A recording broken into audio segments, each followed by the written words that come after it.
So the Buckley Healthcare Center, it's a great place to go for elders to get elder care. They also have seasons there. It's their very own restaurant. And Chef Mike Harrison from the Buckley Healthcare Center is with us today to share one of their signature dishes. Mike, thanks so much for joining us. He's getting stuff off the grill now. He's been cooking all morning long. First, let's talk a little bit about Buckley Healthcare Center. What services do you provide for the elders in Western Massachusetts? Well, we have a 120-bed skilled nursing and rehabilitation center. The third floor is strictly for the rehab people's hips, knees, joints, recovering from a surgery, phenomenal PT department, physical therapy department, occupational therapy, what have you.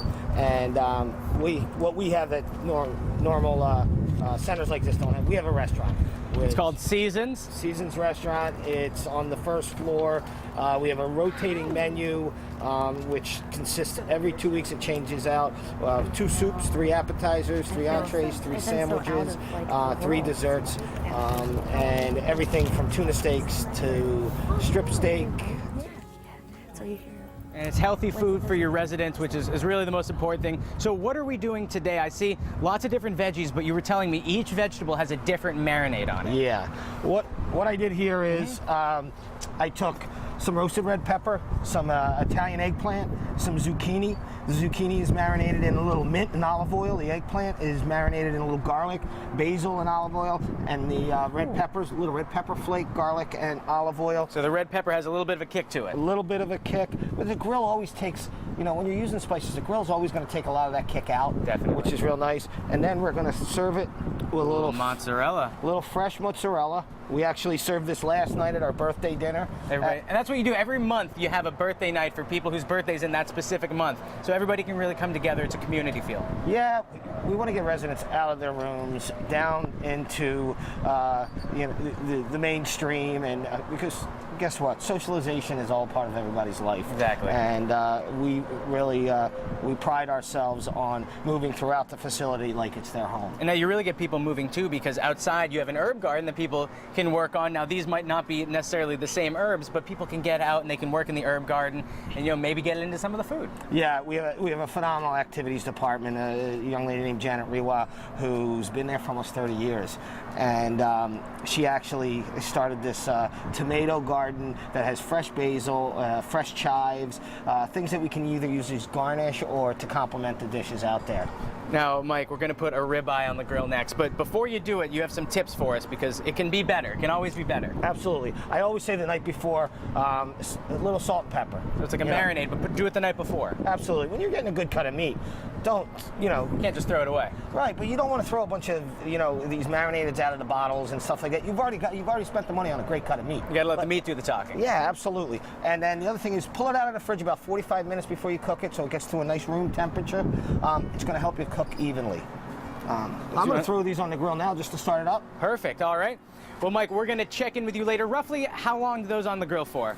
What I do is about 5 minutes on each side, but about 2.5 minutes I'm going to turn them so you can get that checkerboard look like you just got it out of just like got out of a restaurant, like Seasons. Absolutely. And we're going to make a little bit of bread later on the show and some more side dishes. Is that right? Yep, but we're going to put an herb smear on top of that. Herb smear. Yeah, it's I take roasted garlic, parsley, a little oregano, lemons, zest, and we're gonna put that in the food processor.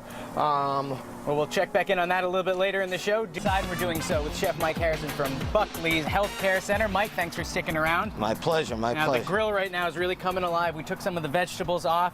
We have the meat on and some bread. You're going to teach us some great stuff we can do with just plain old bread. Right. Right. This is a real wonderful thing to do with if you have a ciabatta or just a French bread. Probably do Italian too. Absolutely. So what we do is you cut it on the bias. We're going to oil it on both sides, and we're going to start it on the grill.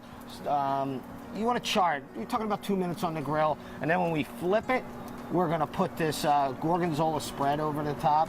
That's the stuff. By time the bottom's charred, it's going to be good to go, and it really probably just melts on there and sticks to it too. Yeah, it complements the steak so well. The other thing we have is a lot of people, they're scared of corn on the grill. You know, they try to soak the husks. They try to get what I call the corn hair out because it burns so quickly. I've seen people do the aluminum foil wrap when you wrap it all up in aluminum foil. Yeah, you're making it harder than it should be. Just peel it up and put it on the grill and just roll it.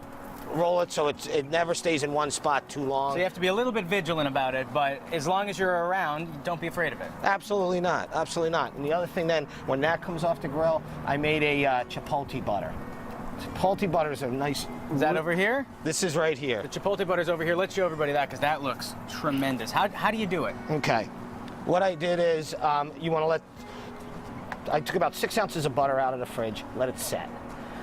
Then I took garlic clove, chopped that up, add a little salt and pepper. Then I took a can of adobe, or chipotle peppers and adobo sauce. The one thing I would always tell everybody is when they're kind of in a wet sauce, get the seeds out. Because like you know, with jalapenos or anything, the seeds are where all the heat comes from. Oh, yeah. So if you can get rid of those, you make it a little more mild, and then you just toss that, melt it in with toss it in, fold it in with your butter, and we're gonna put that over the corn. And I'm telling you, man, it's like a little tweak, but it really makes all the difference, you think? Absolutely. The one thing I don't want to forget is with the bread, we're going to also, at the end, we're going to put a little bit of thyme over the top of the bread. That's really going to help that gorgonzola cheese and the bread pop. So those two flavors work well together, thyme and the gorgonzola? Yeah. Now let's come over here for a second. You were making this with your immersion blender a little bit earlier. It smells to die for. What's this go on? This is going to go right on the steak. A lot of times when you pull a steak off the grill, you want to let it sit. You don't want to cut right into it because what happens is it's going to bleed out. All the flavor and all the juices will just bleed right out. Yeah, so what I'm going to do is I'm going to flip my steaks. When they're done, I'm going to pull them off. I'm going to let them sit for 5 minutes. But as soon as I pull them off, I'm going to put this garlic and herb rub. It's actually from one of my favorite chefs. I got it off of him. He calls it a garlic, herb, and lemon schmear. And what you do is you put it over the top, so while it's sitting, it all penetrates. Now, people never think about this, and it probably didn't take you that long to make that sauce up, but it's going to make all the difference. Absolutely. The other thing is, garlic cloves are so easy to roast. You just cut the tops off, put a little olive oil, put them in a tinfoil purse, in the oven, about 45 minutes at 350, and you can put them in your fridge and you have them whenever you need it. You know, you can make a garlic herb butter for your bread. You can make a garlic herb butter for your meats. What's really nice about this spread is you can use it on a flank. You can use it on a skillet steak. It doesn't have to be that very expensive cut of meat, but it'll make a cheaper cut of meat taste like it's a lot better.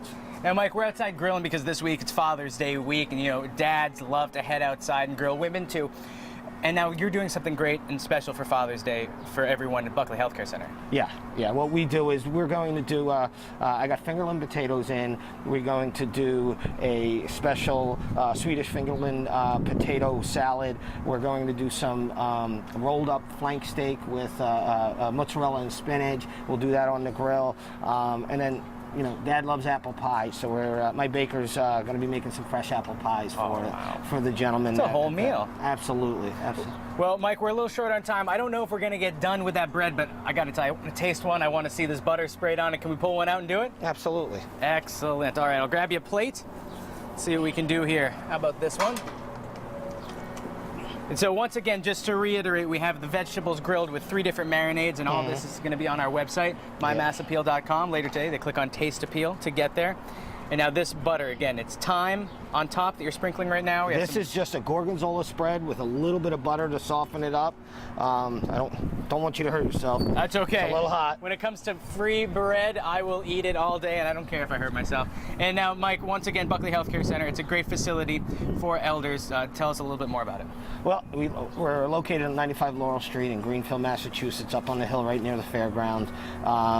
The building is a national healthcare-owned building. It's a family operation, and it's a utopia for the elderly. It's a great environment. I can't say, you know. It's fun for the whole family, too, because people can stop in and go to Seasons, the restaurant, and have some food like this. Chef Mike, thanks so much for stopping in today. It's a pleasure to have you here. Food looks tremendous, and if you want more information on the long-term care options available at Buckley, you can visit them online, buckleyhealthcare.com.